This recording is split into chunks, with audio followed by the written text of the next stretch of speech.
이 시간은 무조건적 선택이라는 부분을 함께 살펴보고자 합니다. 이것을 무조건 아무렇게나 선택하는 게 아니라 조건을 두지 않았다는 뜻이죠. 조건을 두지 않은 이유는 무엇이죠? 우리가 하나님의 조건에 미달이에요, 미달. 하나님의 조건은 율법을 완전히 다 이행할 수 있는, 하나님 앞에 선한 자야 돼야 됩니다. 악이 없어야 됩니다. 죄가 없어야 됩니다. 그러나 이 세상에 있는 모든 사람들은 모두가 죄인이고 모두가 악한 생각과 악한 마음을 가지고 있기 때문에 아무도 하나님의 자격에 정말 자격의 조건에 들 수가 없고 하나님의 기준에 도달할 수가 없는 것이죠. 그래서 하나님은 우리의 구원을 위해서 우리 자신의 어떠한 행위나 어떠한 노력이나 공로, 이 모든 것들에 절대로 근거를 두지 아니하시고 오직 하나님 편에서 이것을 일방적으로 결정했죠. 그럼 어쩔 수 없는 건 필연적인 겁니다. 예정이라는 것이 만약에 하나님의 주권이고 하나님의 결정이 아니라면 하나님이 누구와 상의를 해야 합니까? 창세전에 누구와 의논해야 합니까? 우리 사람과 의논한다면 그 자체가 이미 예정이 될 수 없어요. 말 자체가 성립이 되지 않습니다. 그래서 예정이라는 것은 하나님께서 이미 우리를 구원하기로 삼위 하나님께서 언약 가운데서 구원의 협약이라고 하는 것인데 우리를 구원하기로 성부와 성자와 성령께서 그렇게 언약을 맺으셨어요. 우리를 구원하기로. 그래서 그 약속을 충실하게 역사 가운데서 우리를 구원하시는 일에서 드러내십니다. 그래서 우리 입장에서는 그 예정이라는 것을 이해할 때에 사실은 매우 곤혹스러운 문제가 뭐냐면 우린 역사의 한 순간을 살고 있죠. 하지만 하나님은 영원부터 영원까지 존재하시는 분이기 때문에 우리가 이해한다는 것은 매우 어렵습니다. 그래서 우리는 무엇을 따라가야 됩니까? 우리의 지성을 따라가면 한계에 부딪히죠. 우리는 무엇을 따라야 되면 언제나 하나님의 계시된 말씀, 이 성경에서 하나님께서 우리에게 제시한 그 말씀을 따라서 가는 것 외에는 영원하신 하나님의 측량할 수 없는 지혜를 도저히 우리의 힘으로는 측량할 수 없고 이해할 수 없게 됩니다. 그래서 우리는 하나님 말씀에 근거를 두고 그 하나님 말씀을 통하여서 하나님이 우리를 구원하기로 계획하신 그 일을 온전히 믿음으로써 우리의 구원이 우리에게 달려있지 않음으로 인하여 우리의 구원에 대한 확신을 가질 수 있게 되는 것입니다. 그래서 이 선택이라는 것을 예정과 선택, 이것을 사람이 믿느냐 믿지 않느냐 여기에 따라서 그 사람이 죄에 대하여 어느 정도의 그 범위를 인정하느냐, 본질이 무엇인지, 또는 우리의 의지가 어느 정도의 힘을 가지고 있는지, 구원에 있어서 하나님께서 행하시는 은혜라는 것이 어느 정도인지,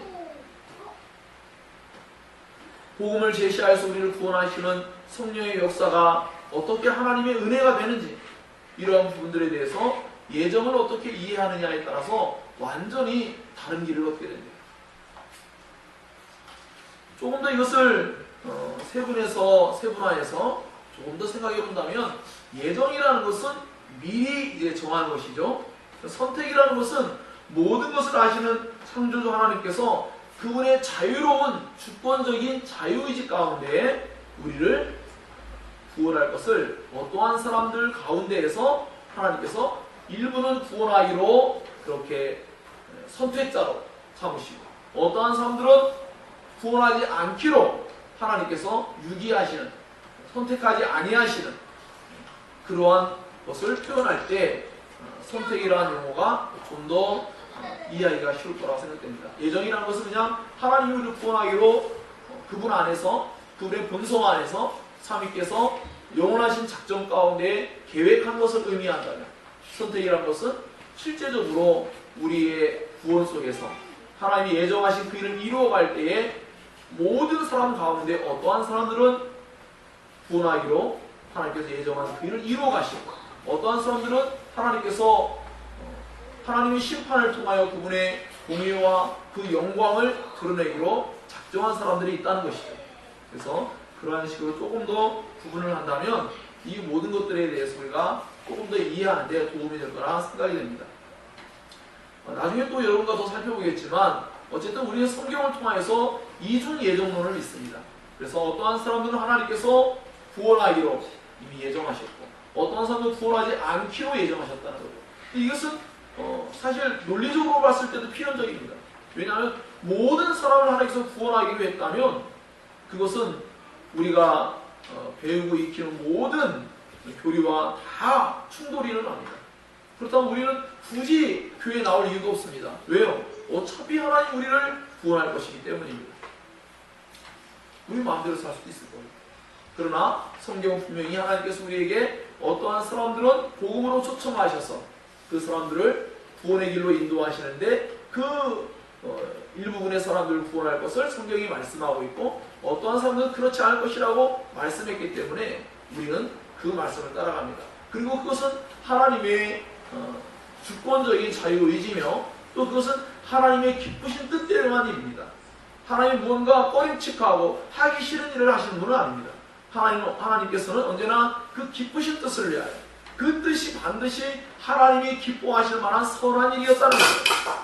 그래서 이것이 필연적으로 나중에는 우리가 받아들이는 개념 속에는 하나님의 심판이라는 것이 매우 불편하게 들릴 수 있지만, 우리가 하나님 입장에 한번 대보세요. 하나님 입장에서 우리가 악인을 심판해야 될 입장에 선다고 생각해보세요. 여러분이 만약에 경찰입니다.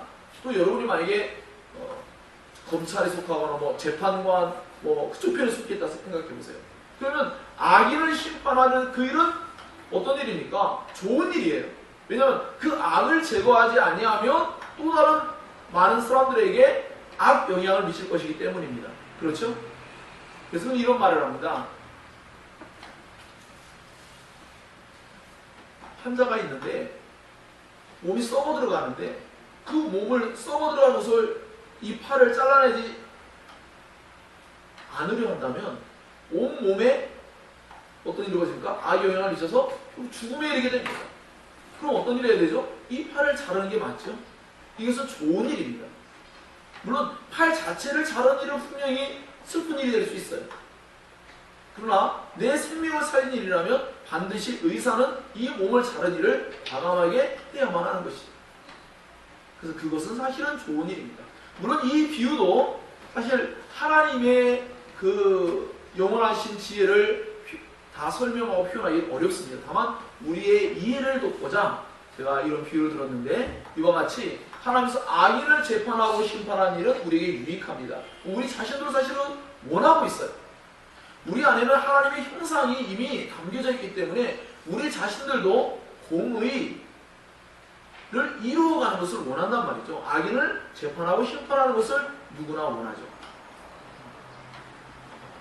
하물며 그 선하신 하나님께서, 그 거룩하시고 영광스러운 그 하나님께서,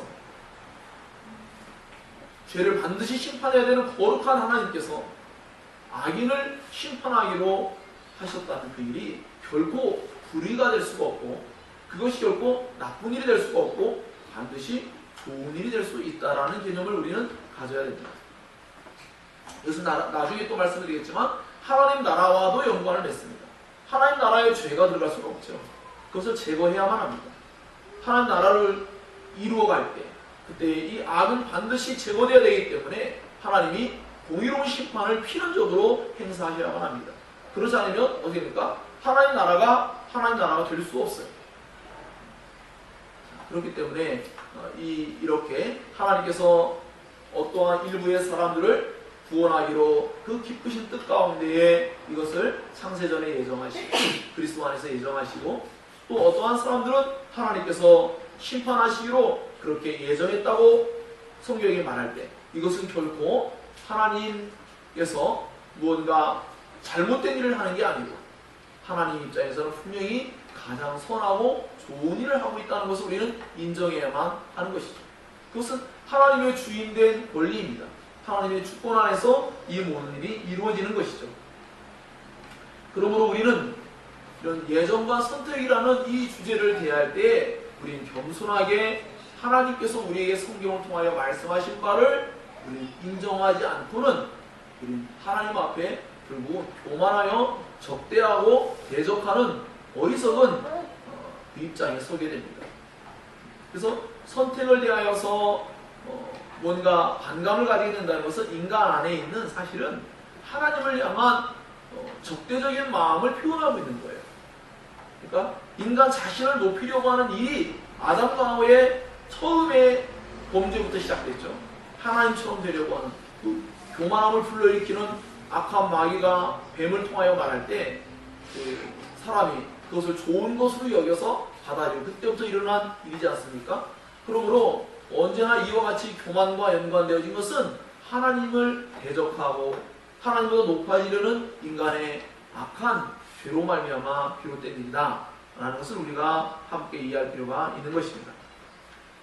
자, 그래서 우리가 함께 로마서 9장을 읽었는데요.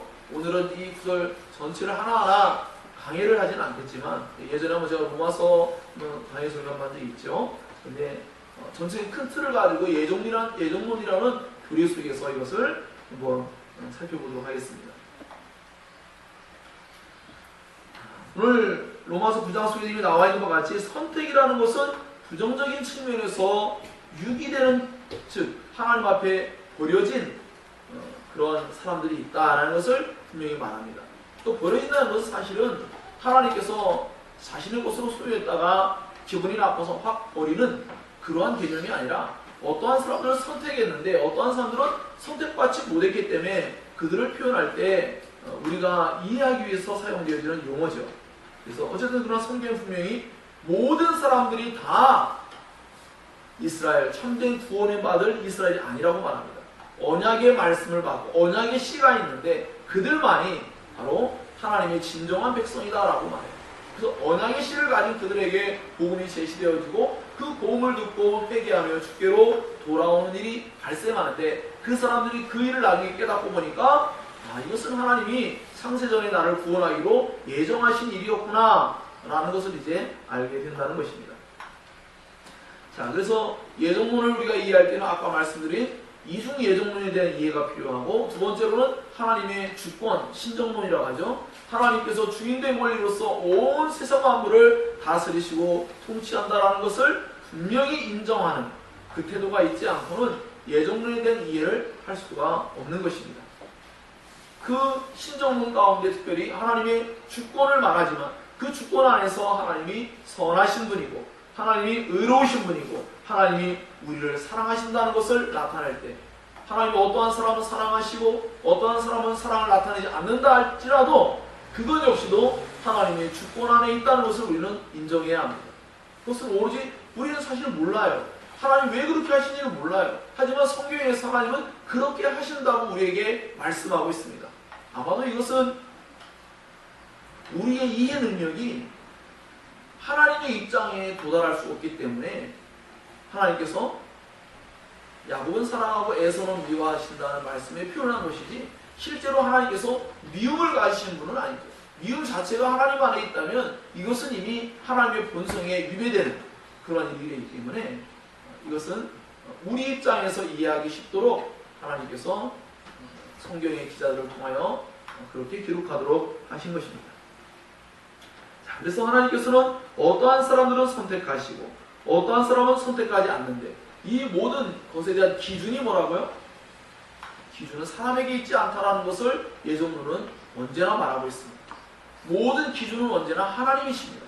하나님 자신이 그 근거이시고 하나님 자신이 그 기준이시며 하나님 자신이 모든 조건을 충족할 그분의 선하신 뜻 안에 있습니다.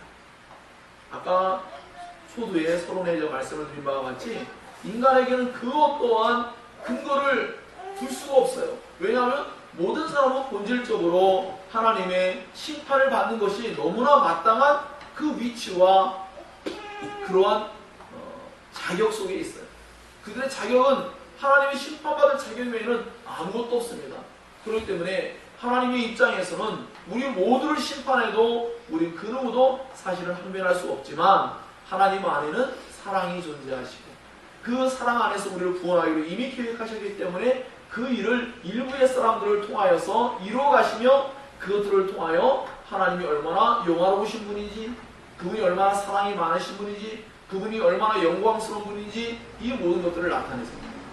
그러니까 우리 입장에서 또 생각을 한다면 아니 하나님께서 어떠한 사람들은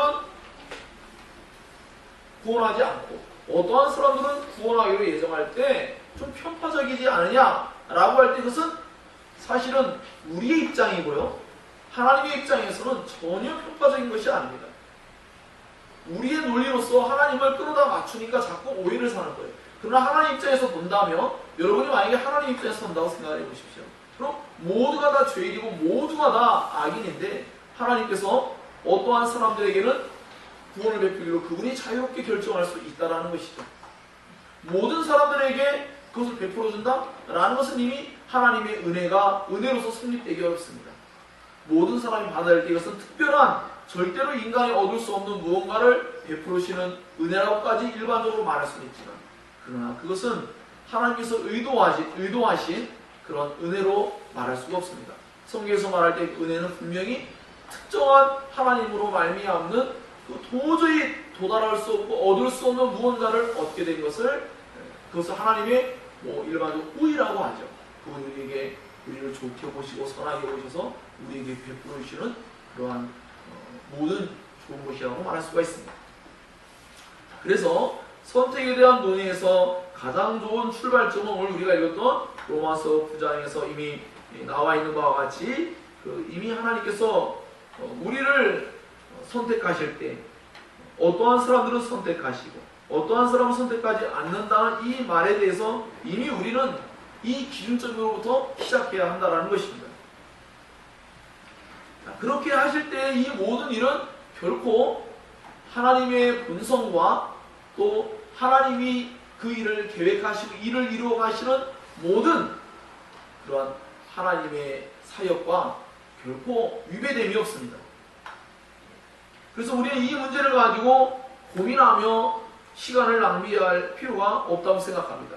왜냐하면 성경 속에서 말할 때 물론 이제 내용은 살펴볼 거예요. 하지만 적어도 우리가 예정론을 현재 믿고 있다면 우리 그 예정론에 대해서 그러한 것을 가지고 씨름할 이유가 없죠. 왜냐하면 우리는 하나님의 본성을 충분히 이해한다면, 즉 하나님은 어떠한 경우에라도 하나님은 선하신 그 하나님의 선하심을 반드시 나타내야 합니다.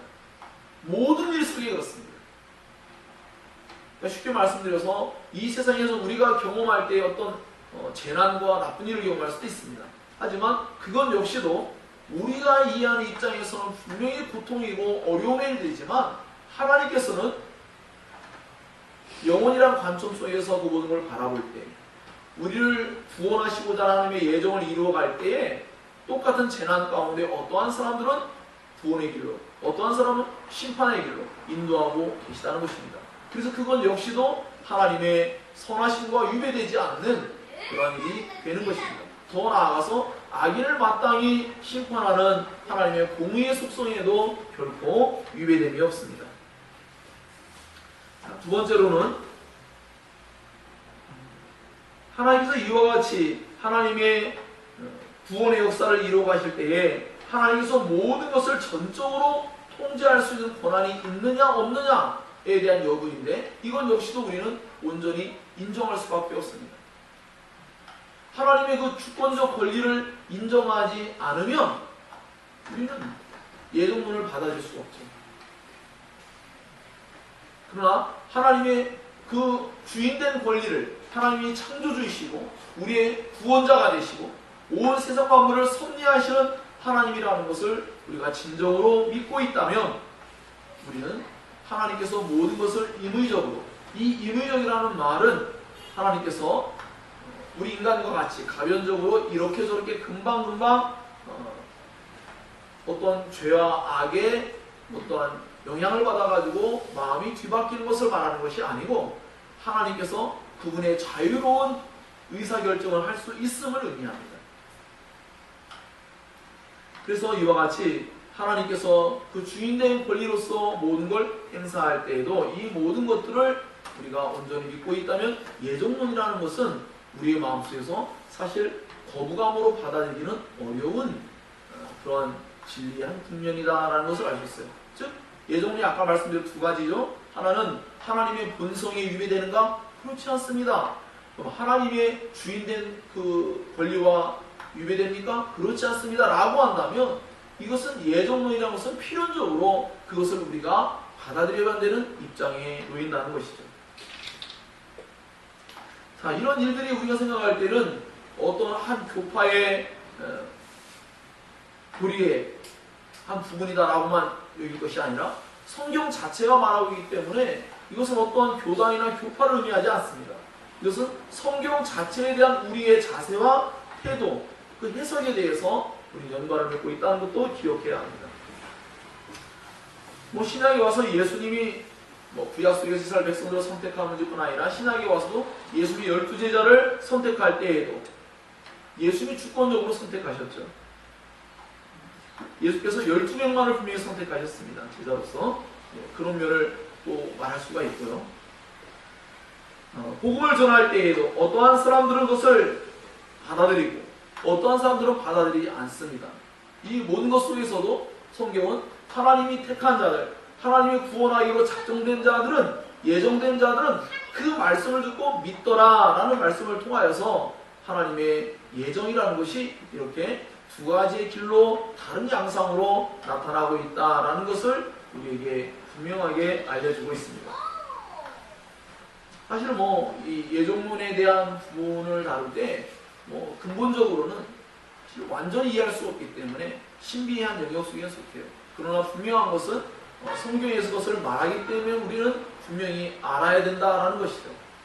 그래서 어거스틴이 삼위일체에 대해서 골몰하고 그 하나님을 알고자 할 때에 그가 꿈속에서 한 소년이 엄청난 대양을 작은 모래집을 만들어 놓고는 거기다가 포다 담으려고 할 때에 그것을 통하여서 깨닫게 되죠.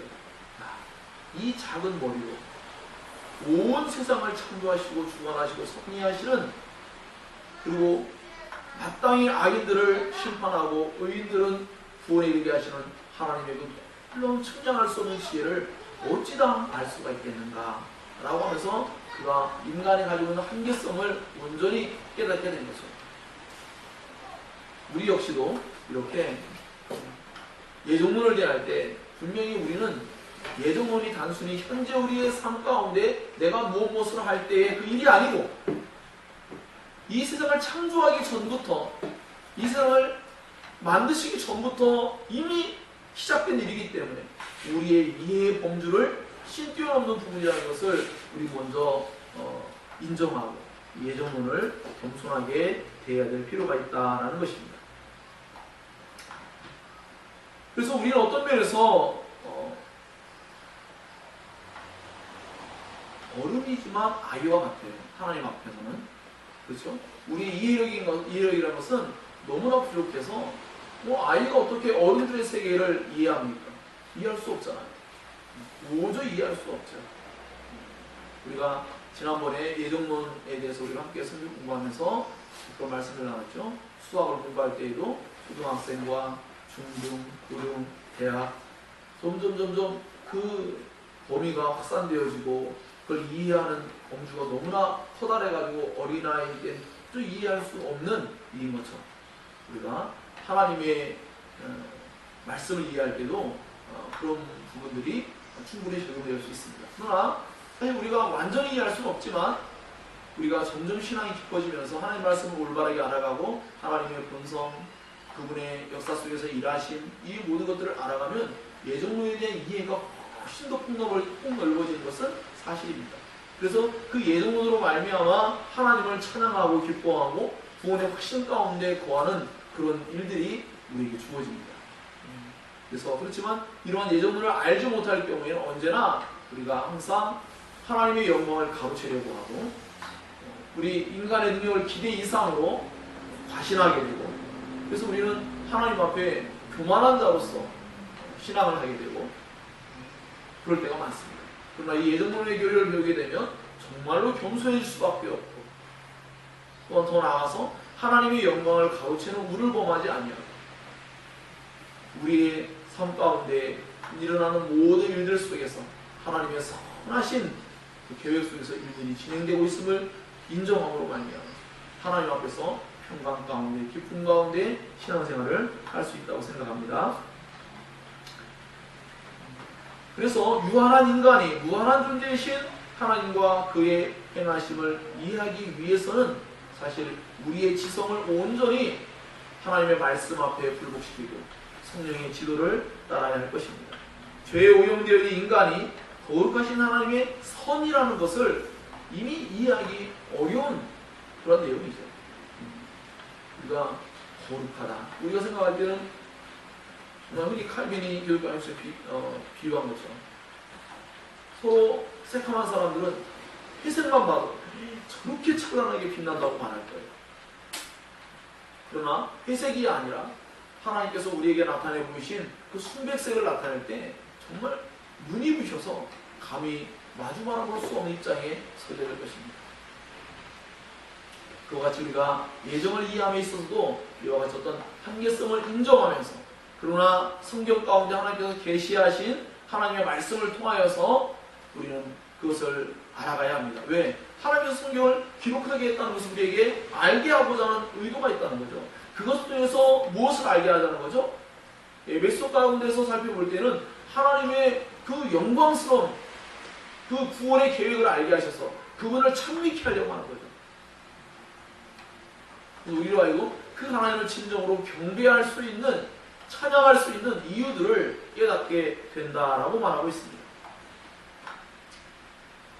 그래서 하나님의 이와 같은 본성, 또 하나님의 주권적인 일하신 이 모든 것들에 대해서 R.C. 스프링 교수님은 하나의 좋은 이해를 도울 수 있는 말들을 했습니다. 그래서 뭐냐면 하나님께서는 자유하시지만 도덕적으로 범죄하실 수 없다라고 합니다. 분명히 우리가 이해할 수 있죠. 하나님께서 모든 걸 자유롭게 인위적으로 아까 말씀드린 바대로 할 수 있습니다. 하실 수 있죠. 그러나 범죄하실 수는 없습니다. 모든 걸 마음대로 할 수 있지만 범죄할 수는 없습니다. 그게 하나님의 자유예요. 자, 그런데요, 죄를 향할 수도, 죄를 원할 수도 없는 내적 의로우심에 근거하는 거예요.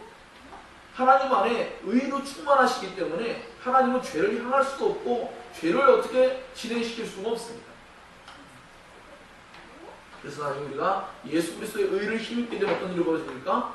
죄를 향하지 않으려고 하고 죄에 항거하려고 하고 죄와 싸우려고 하는 내적인 그 영적 싸움에서 우리가 우위를 정해서 해나갈 수 있는 그런 것들이 뭐냐면 바로 예수 그리스도의 의를 더욱더 힘입을 때 그 예수 그리스도의 의의 어떠한 효력들을 진정으로 인정하고 그분의 그 은혜와 사랑을 깨닫게 될 때에 우리가 하나님의 거룩한 본성 안에 있는 내적 의로우심과 같이 우리 안에도 그러한 예수 그리스도로 말미암은 의로 인하여 이 싸움을 잘 감당할 수 있게 되는 것이죠. 하나님은 자유로우시지만 오직 선을 위해서만 자유로우시다라고 말했습니다. 정말로 그렇습니다. 하나님은 모든 걸 자유롭게 할 수 있지만 선을 위해서만 자유로워요. 하나님께서 절대 선을 떠나서는 어떠한 행위를 할 수 없습니다. 그러나 그것은 그렇고 제한된 것이 아니라 오히려 적극적인 측면에서 선을 위한 자유를 마음껏 행사할 수 있는 거예요.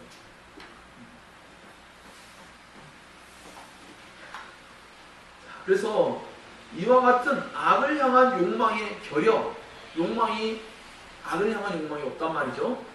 이것은 하나님의 자유를 감소시키는 것이 아니라 오히려 증강시킨다라고 말을 했습니다.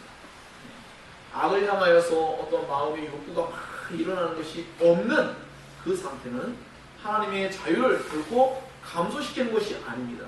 그걸 못하니까 좀 아쉽지 않을까? 그렇지 않아요. 정말로 선을 참되게 행할 수 있는 사람은 그 선을 향하여 더욱더 풍성하고 더욱더 좋은 것을 누리기 마련인 것이죠. 하나님의 내적인 의로우심과 그 본성을 그렇게 표현할 수 있다라고 RC 불교수님은 말하고 있습니다. 자, 그래서 오늘 우리가 본문에 읽은 바대로 하나님의 예정과 선택이라는 것이 3대에 걸쳐서 이것이 나타나고 있어요. 아브라함과 이삭과 야곱을 통하여서 이제 드러나게 되었습니다. 사도 바울은 육신적으로는 이스라엘의 후손인 모든 사람이 다 하나님의 참되고 선택된 영적 이스라엘이 아니다 라는 것을 지금 말하고 있는 겁니다. 아브라함과 이삭과 야곱을 둬서 지금 이야기하려고 하는 거죠. 그래서 이 세 조상들 이들을 통하여서 그들이 하나님의 선택에 의해서 되어진 부분들을 이제 말하려고 합니다. 자, 아브라함 어떻습니까? 아브라함은 사실 분명하게 드러나죠. 아브라함 같은 경우는 아브라함 가족이 우르에서 갈대아 우르에서 우상들을 섬기고 또 섬겼었죠. 그런데 하나님께서 그를 부르셨죠. 그를 부르시고 그를 모든 유대인들에게 있어서 믿음의 조상으로 세워가는 그런 일을 행하실 때에 이 모든 일들은 하나님의 주권적인 일이었습니다. 아직 그것은 확연하게 아직 드러나지 않는 하나님의 예정이라는 것이 확연하게 드러나지 않는 부분이 있지만 점점 이것이 드러나게 될 것입니다. 이삭은 어떤가요? 하나님께서 구원을 위해서 모두가 아닌 일부를 택하시고 유대인과 이방인 모두를 선택하시되 각 범주에서 모두를 택하시지는 않는 이런 내용을 지금 이제 말하고 있습니다. 그래서 하나님께서 이스마엘이 아니라 이삭을 선택하신 사건에는 이삭의 잉태되는 그 상황 속에서 하나님께서 초자연적으로 개입하신 그러한 일을 포함해서 지금 기록하고 있습니다. 그래서 이삭의 이런 출생은요, 우리 그리스도인들의 영적인 출생과 매우 밀접한 연관을 맺고 있습니다. 우리 그리스도인들도 초자연적인 그런 방법을 통하여 사실은 새롭게 태어난 사람들이지 않습니까? 예수 그리스도로 말미암아 우리가 성령 안에서 그리고 하나님으로 말미암아 위로부터 우리는 새롭게 태어난 존재들이 되었습니다. 그래서 우리 역시도 이와 같이 하나님이 선택하시는 은혜의 결과로서 초자연적인 잉태를 통하여서 우리는 새로운 사람이 되었죠. 야곱은 어떻습니까? 야곱은 에서와 연관되어서 대조하며 이것을 살펴볼 수가 있습니다. 첫째는 야곱과 에서는 똑같은 유대인 부모에게서 태어났습니다. 두 번째는 에서 대신 야곱이 선택된 것은 장자 상속권을 주는 일반적인 정상적인 기준과는 어긋나는 일이었어요. 반드시 말 자체가 어긋났죠. 장자 상속권, 장자권. 그것은 에서가 당연히 얻는 것이죠. 그런데 하나님은 에서가 아니라 그들이 태어나기 전부터 그 큰 자가 어린 자를 섬기라고 말씀하면서 이미 그 장자가 가져야 될 상속권을 야곱에게 줄 것을 이미 말씀했죠. 그래서 야곱을 선택하신 하나님은 이 두 아이가 쌍둥이로 태어나는데 악이나 선을 행할 아무런 어떤 기회를 갖기 전에 이 일을 이루시고 그것을 계시하시고 말씀하셨어요. 그래서 하나님은 이와 같은 일들을 통하여서 우리에게 그것을 알려주시는 바가 뭡니까? 우리의 어떤 행위가 들어올 수 없잖아요.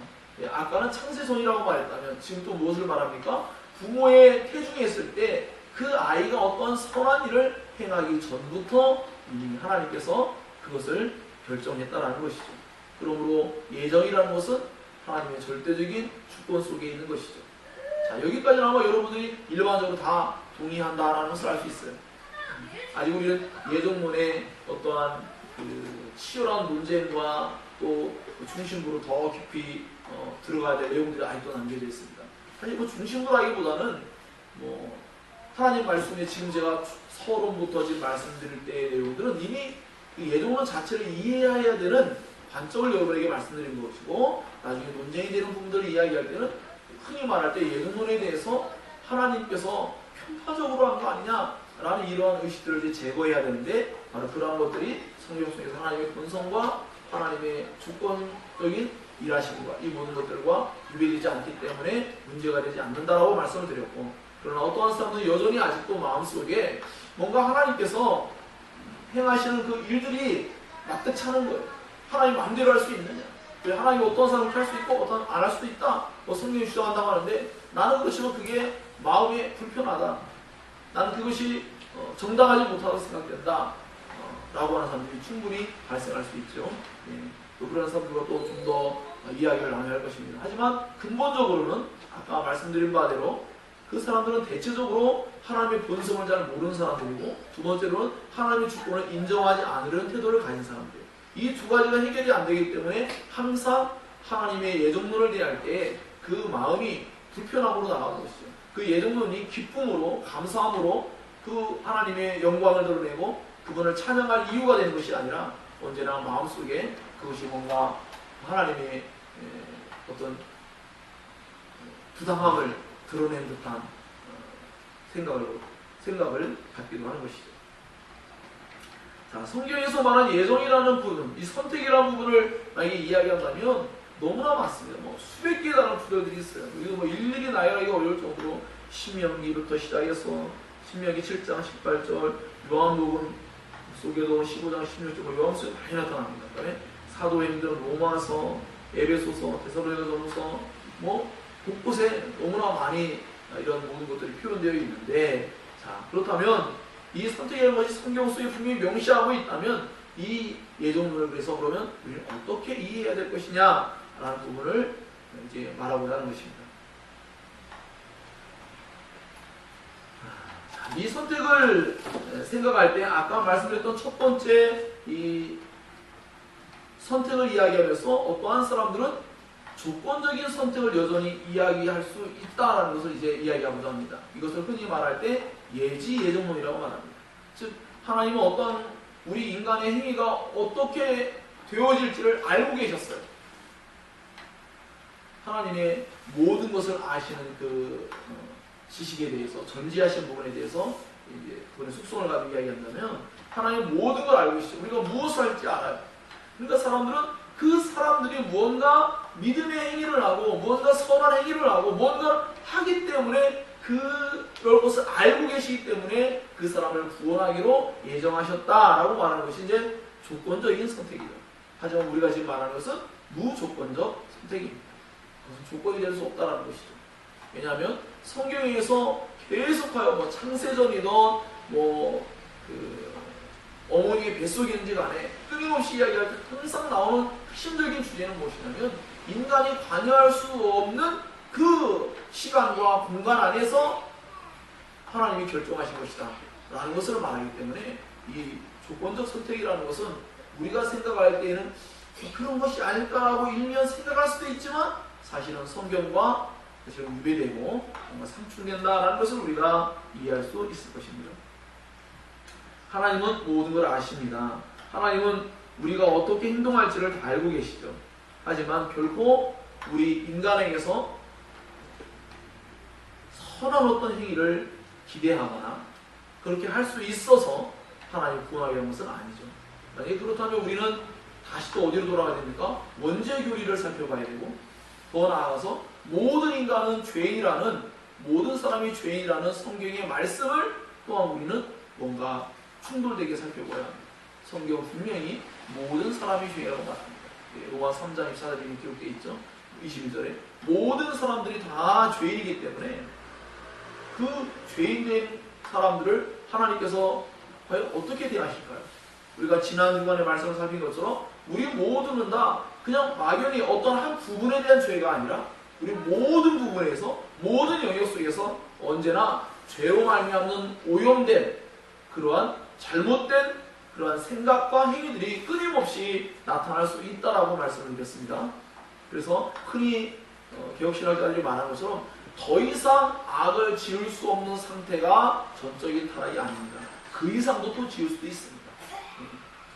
어쨌든 인간은 죄로 말미암아 모든 영역 속에서 어떠한 것이라도 그 이상이라도 끊임없이 죄를 지을 수 있는 존재며 죄로 나아가는 존재죠. 돌이켜서 하나님께로 온전히 돌아올 수 있는 그런 영적인 힘에 있어서 무력하다라는 것을 살펴보았습니다. 그래서 오늘 우리가 여기서 예지 예정론을 말할 때 이러한 주장은 정당할 수 없고 이것은 성립될 수 없다라는 것을 우리가 인간의 전적인 타락이라는 교리를 살필 때 함께 살펴봤습니다.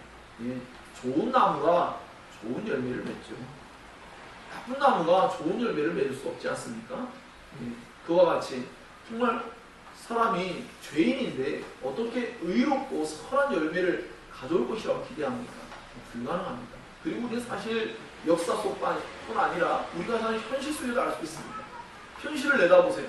여러분 뉴스를 보면요, 요즘 어떤 생각이 들어요? 무슨 생각이 들죠? 비참합니다. 정말 듣고 싶지도 않고 알고 싶지도 않았던 얘기들이 막 쏟아져 나옵니다. 세상에 10살 이하의 어린 아이들, 더군다나 자기의 딸과 성관계를 맺질 않나, 사람들을 막 토막내질 않나, 뭐 이런 일들이 가족 안에서 일어나고, 그러면서 집안의 냉장고에 넣어놓진 않나, 뭐 이런 일들이 이제 막 드러나고 있어요. 정말 정점으로 가고 있지 않나 싶을 정도로 정말 엄청나게 죄와 악으로 치닫습니다. 그런 사람들이 어릴 때부터 악하고 죄인이냐? 그렇지가 않아요. 깜짝 놀랄 만한 일들은 그런 사람들을 주변에 있는 사람들이 뭐 인터뷰를 한다거나 과거에 그 친구들을 만났다거나 얘기를 하잖아. 되게 착했다, 온순했다 이랬단 말이에요. 그리고 우리는 겉으로 보여지는 인간의 행위로 결코 사람을 올바르게 측정할 수 없다는 것을 우리는 인정하게 될 것입니다. 오직 성경만이 인간을 올바르게 알려주고 있습니다. 성경 우리 모두가 다 죄인이요, 우리 모두가 다 그럴 수 있다라고 그렇게 말하고 있습니다. 정말로 부끄럽지만 또 두렵지만 우리가 인정해야만 되는 사실입니다. 자, 그래서 이렇게 예정론이라는 것은 이미 완전한 전적인 타락을 우리가 이해할 때에 우리는 결코 이것을 받아들일 수 없는 그러한 교리다라는 것을 우리가 알게 됩니다. 인간이 아무리 자신을 의롭게 만들려고 노력하고 수고하고 애를 쓴다고 할지라도 결코 그것은 하나님 앞에서 기준이 될 수 없어요. 하나님의 기준은 명확합니다. 율법의 그 기준은 명확합니다. 그래서 그 기준에 도달하지 못하면 벌을 받는 게 맞죠. 여러분 생각해 보세요. 어떠한 사람이 마음이 있었는데 제가 이렇게 못했어요 했는데 그 사람이 어떤 잘못을 저질렀어요. 어떤 죄를 범했어요. 그런데 우리는 저 사람이 우리가 하려고 노력했는데 우리 봐줍시다. 가능합니까? 그럴 수 없잖아요. 법이라는 잣대는 그런 게 아니잖아요. 그 기준에 도달하지 못한 범주 안에 있는 모든 것들은 다 뭐예요? 다 죄고 죄인이 되는 것이죠. 하나님의 기준도 그러합니다. 하나님의 기준 안에서 아무도 하나님 앞에서 올바르다고 인정받을 만한, 의롭다고 인정받을 만한 사람은 아무도 없는 것이죠. 오직 하나님만이 선하신 분이시죠.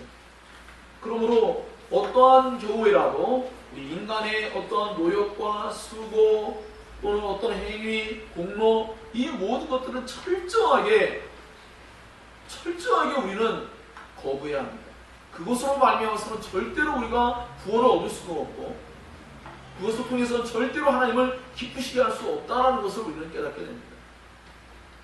그래서 우리는 로마 카톨릭에서 세워나왔던 그러한 잘못된 교리, 인간의 분노와 행위를 가지고 구원을 받을 수 있는 것처럼 이야기하는 모든 것들을 철저히 거부합니다. 여기서 파생되어 나온 것들이 나중에 알미니안주의가 함께 포함되어 있고요.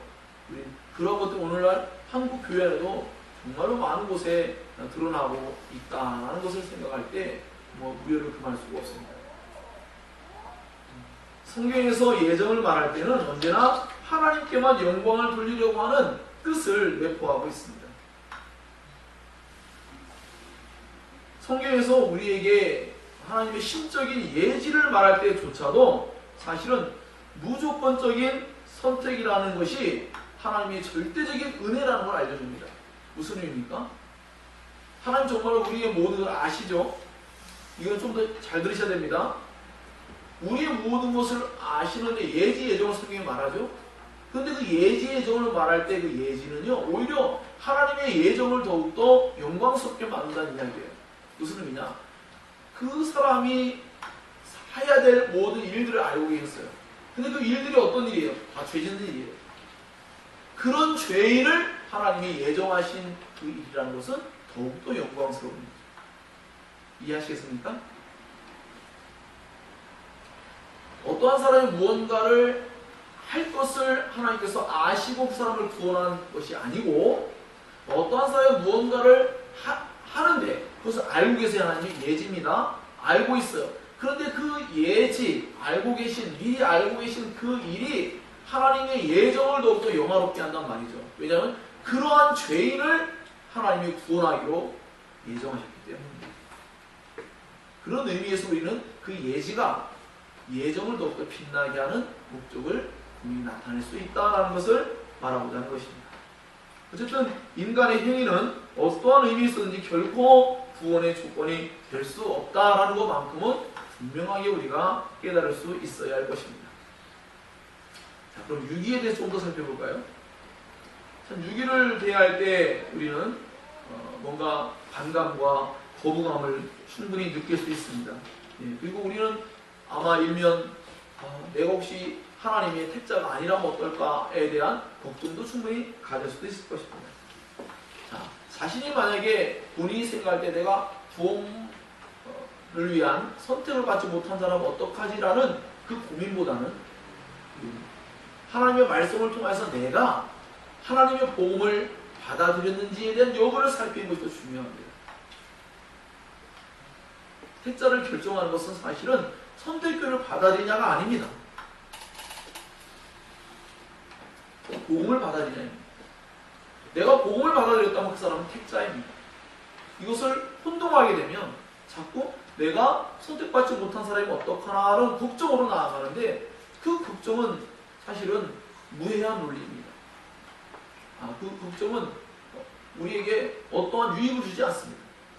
우리가 해야 될 좋은 그러한 걱정이 있다면, 과연 나는 내가 예수님이 제시하신 그 십자가의 복음을 나는 믿고 있는가?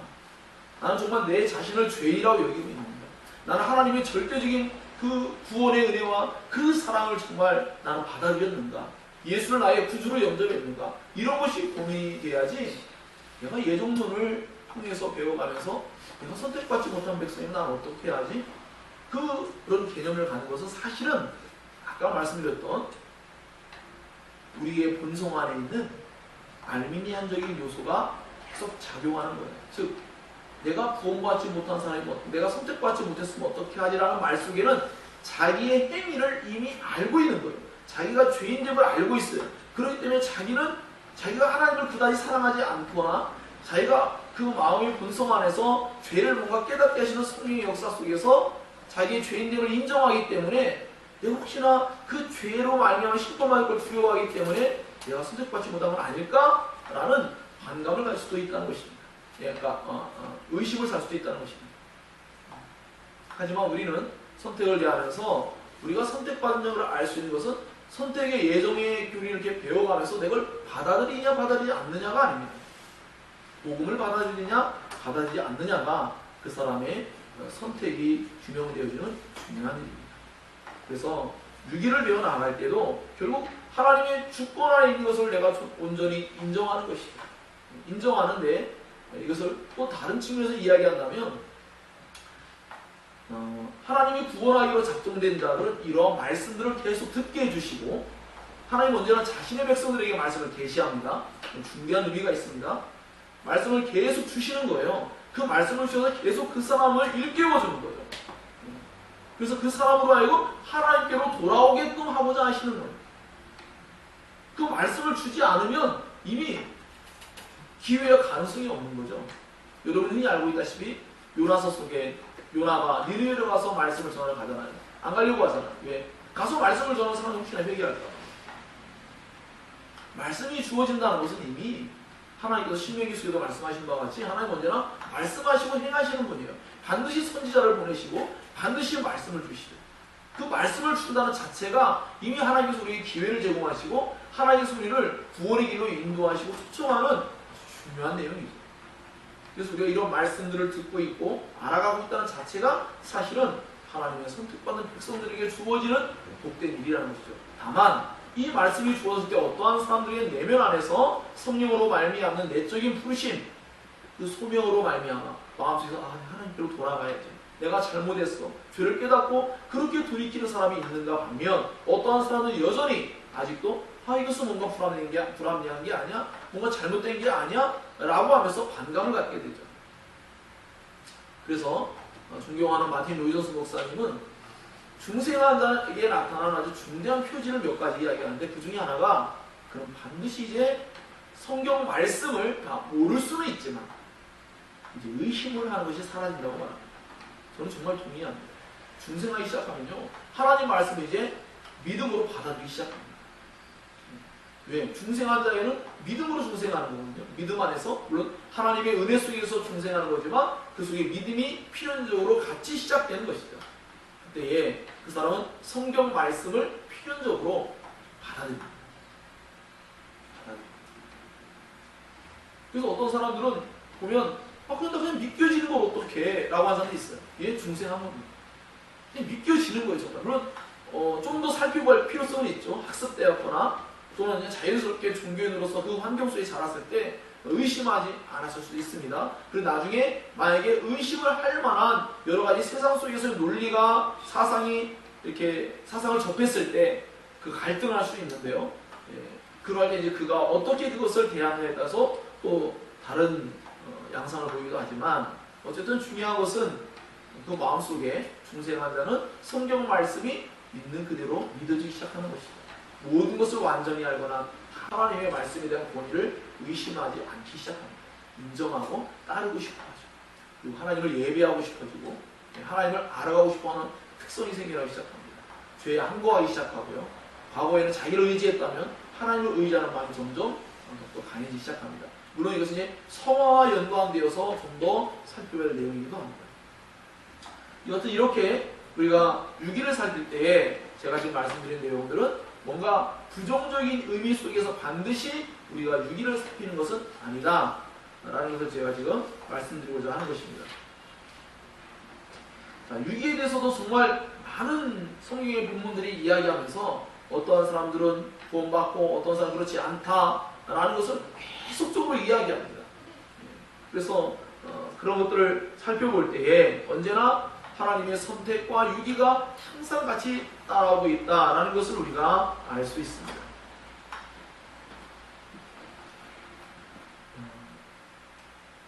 하나님께서 유기한 자들은 내버려 주셨다고 말하는데, 로마서 1장에 표현한 바와 같이 그들의 죄의 정욕대로 살도록 내버려 두신 거예요. 쉽게 말하면 간섭하지 않는 거예요. 조금 아까 제가 말씀드린 것과 같이 하나님 말씀으로 자꾸 간섭돼가지고 돌아와라 뭔가 이런 사인을 주지 않고 그냥 내버려 두는 거예요. 겉으로 볼 때는 세상에서 잘 먹고 잘 살고 뭔가 잘 된 것 같지만, 그래서 일면 그것은 하나님의 이미 심판이 시작됐다는 것을 보여준 하나의 증거가 될 수 있습니다. 하나님 없이 잘 된다는 것은 괜한 일입니다. 그래서 이렇게 유기된 자들에게는 하나님이 자신의 말씀을 계시하지 아니하시고 간섭하지 아니하시고 계속하여 깨닫게 하시는 은혜가 그들에게 주어지지 않는다라는 것이죠. 그래서 우리는 하나님의 말씀을 듣고 계속하여 깨닫고 주님께로 돌아가야 합니다. 우리는 아브라함 카이퍼도 이런 네덜란드의 총리였고 수상이었고 또 위대한 칼빈주의 신학자였는데요. 아브라함 카이퍼 이렇게 말했습니다. 하나님은 자신의 뜻의 비밀에 따라 구원받을 이들을 선택하시지만 바로 이 전능하신 하나님이 우리에게 도덕적인 책임을 지우셨고, 그래서 우리가 버림을 받는 이유는 구원을 받을 수 없어서가 아니라 구원을 받으려 하지 않기 때문이라는 사실을 결코 잊어서는 안 된다라고 말했습니다. 무슨 이야기입니까? 제가 몇 번에 걸쳐 말씀드린 바와 있는 바와 같이 사람들이 원한다고 할 수 있는 건 아니에요. 내가 무언가를 원하지만 할 수 없을 때가 참 많습니다. 그것은 내 범주를 넘어서 있어요. 또는 내가 진정으로 원하지 않기 때문입니다. 원하지만 진정으로 그 원함을 위해서 다른 것들을 포기할 의향이 없기 때문입니다. 그래서 우리가 지난 시간에 했나요? 부자 청년 비유를 말씀드렸죠. 영생을 받기를 원했어요. 하지만 그 영생을 얻기 위해서 자기가 가진 모든 것을 다 팔아서 가난한 사람에 나눠주면 영생을 얻을 거라는 그 말씀을 들을 때, 그럼 정말로 영생을 원한다면, 그 영생이 가장 가치가 있다면 자기의 재산 모두를 다 팔아야 되는데 그렇게 할 수 없었어요. 왜요? 정말로 영생을 원하는 게 아니었다라고 말할 수가 있어요. 물론 그 본문 속에는 그 율법을 어릴 때부터 온전히 다 이루어왔던 그런 사람에게 예수께서 이제 율법의 진정한 정신인 사랑을 실천함에 있어서 그가 부족한 것을 이제 교훈하시고 지적하는 부분과 연관을 맺고 있지만 또한 영생과도 연관을 맺고 있죠. 그래서 그는 예수님의 길을 따르지 않습니다. 고민하고 돌아가 버립니다. 또 예수께서 이미 직접 말씀하신 바와 같이 제자들이 질문할 때, 즉 예수님, 정말 하나님 나라 천국에 들어갈 자가 적습니까? 주님 뭐라고 말씀했어요?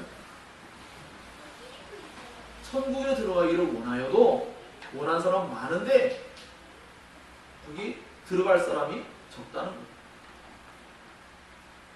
다 천국 가기 원해요.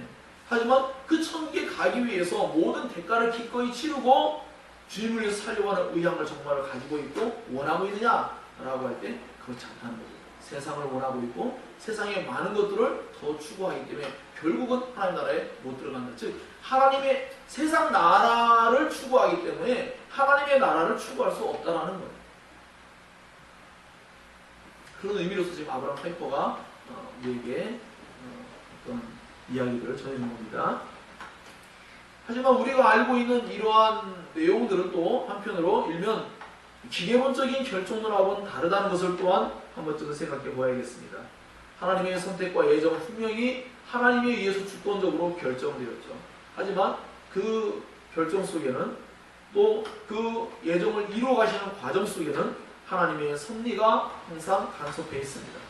그래서 하나님께서 온 세상을 날마다 섭리할 뿐만 아니라 하나님의 구원받을 사람들, 그 작정된 자들, 그들에게 끊임없이 아까 말씀드린 것 같이 말씀을 계속하여 주시고 환경을 막 개선해 주시고 뭔가 내면에 어떤 찔림을 주시고 양심을 일깨워 주시고 뭔가 계속 어떤 일을 하는 것이지 그냥 가만히 있으면 자동으로 구원받는 그런 기계론적인 그러한 결정과는 다르다라는 것을 여러분 꼭 이해할 필요가 있습니다. 이것이 얼마나 우리에게 감격스럽습니까? 하나님이 여전히 자신의 일을 결정하셨지만 그 일을 위해서 여전히 일하고 계시다는 거죠. 우리의 구원을 위해서 그분이 여전히 우리의 내면을 하나 세밀하게 살피면서 그 구원에 도달하도록 계속하여 일을 하고 계시다는 거죠. 이게 얼마나 감사한 일인지 이루 말할 수가 없습니다.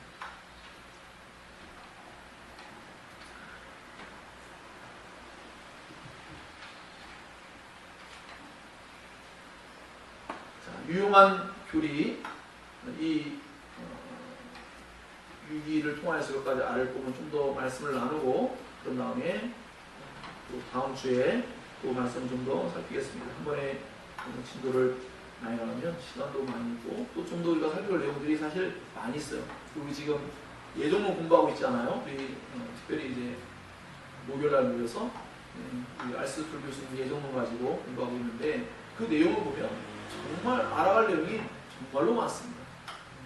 그래서 그런 내용들을 좀 차분하게 좀 더 살피고 알아갈 필요가 있다고 생각이 됩니다. 유기에 대해서 몇 가지 우리가 의미있게 생각해야 될 몇 가지의 내용이 있습니다. 첫 번째는 유기의 교리는 우리에게 하나님의 목적은 좌절되지 않았음을 확신시켜줍니다. 무슨 뜻이죠? 하나님이 어떤 사람들을 구원하기로 예정했죠. 그 일도 반드시 이루어지고요. 하나님이 어떤 사람들을 구원하지 않기로 결정하셨죠. 그 일도 반드시 이루어집니다. 이 모든 것을 통하여 하나님의 신실하심을 우리가 알 수가 있고 하나님의 뜻은 결코 인간의 행동과 어떠한 일들에 의해서 좌절되거나 그죠? 그것이 결코 꺾이지 않습니다. 하나님 그분이 결정하신 것이고 그분이 그 일을 이루실 것입니다. 그분의 신실한 열심이 그 일을 이루실 것입니다. 그래서 흔히 말할 때 조나단 에드워즈 목사님이 말씀한 바와 같이 하나님은 자신의 영광을 위해서 자신의 열심을 가지고 계십니다. 열정을 가지고 계십니다. 다른 식으로 표현하면 예수께서 십자가 위에, 제가 예전에 패션 오브 크라이스트 가지고 설명했죠. 반드시 우리를 구원하기 위해서 그 열정을 나타내셨는데 어떤 열정을 나타냈어요?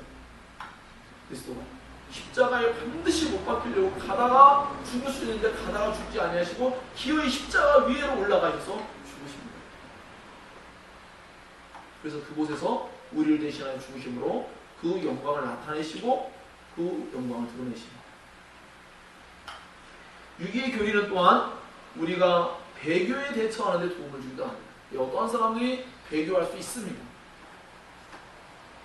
그때 우리는 물론 비판하는 자세는 바람직하지 않지만 이해할 수는 있죠. 왜? 성경에 분명히 모든 사람이 구원받는 건 아니라고 말하기 때문에 그 모든 사람들 속에 어떤 사람들이 포함되고 있어요? 성경에서 말할 때는 이스라엘 백성들 가운데에 참된 이스라엘인과 아닌 사람을 말하죠. 내면적인 유대인과 표면적인 유대인에서 말하고 있습니다. 그것처럼 교회 안에 똑같이 신앙생활을 했는데 어떤 사람들이 교회를 떠나고, 물론 이것은 그 사람이 나중에 또 돌아올 수 있는 여지도 있지만 적어도 심각하게 그저 교회를 단순히 안 나오는 정도가 아니라 배교한다, 완전히 다른 교로 가서 완전히 기독교를 완전히 적대시하고 반대로 된다 하는 사람도 분명히 일어날 수 있다는 거죠. 이 모든 것들은 하나님의 유기 속에서 예정된 하나의 일이다라는 이해를 가질 수가 있는 것이죠. 유기의 교리는 또한 구원이란 전적으로 하나님의 은혜에서 비롯되며 인간의 어떠한 공로도 구원에 기여할 수 없다라는 걸 말합니다. 무슨 의미냐면 어떠한 사람도 우리가 봤을 때 이렇게 말할 수 있잖아요. 예수님 믿지 않는 사람 중에 우리보다 겉으로 표면적으로 볼 때, 윤리적으로나 도덕적으로 볼 때, 또 시민의 시민의식을 놓고 봤을 때에도 훨씬 더 뛰어난 모습을 볼 수 있어요. 더 정직하고 신실하고 구제하고 가난한 사람을 돕고 뭐 여러 가지 면을 나타낼 수 있지 않습니까? 예. 그랬을 때 우리가 그 사람들을 구원받는다고 말할 수는 없잖아요. 그렇죠? 예수님 안에 있지 않기 때문에. 예. 그랬을 때 우리는 그러한 사람들의 그런 공로, 노력, 수고, 착하게 살려고 애쓴 모습들, 그 모든 것들이 결코 구원에 아무런 기여를 할 수 없다는 것을 성경이 분명히 말하고 있다는 것도 이해해야 합니다. 분명히 그렇습니다. 우리 다 이해할 수 없습니다. 왜 그런지 다 이해할 수 없습니다. 하지만 성경의 교리를 놓고 봤을 때 설명을 할 수 있습니다. 하지만 완전한 설명이라고 말하기는 어려운 면도 있습니다.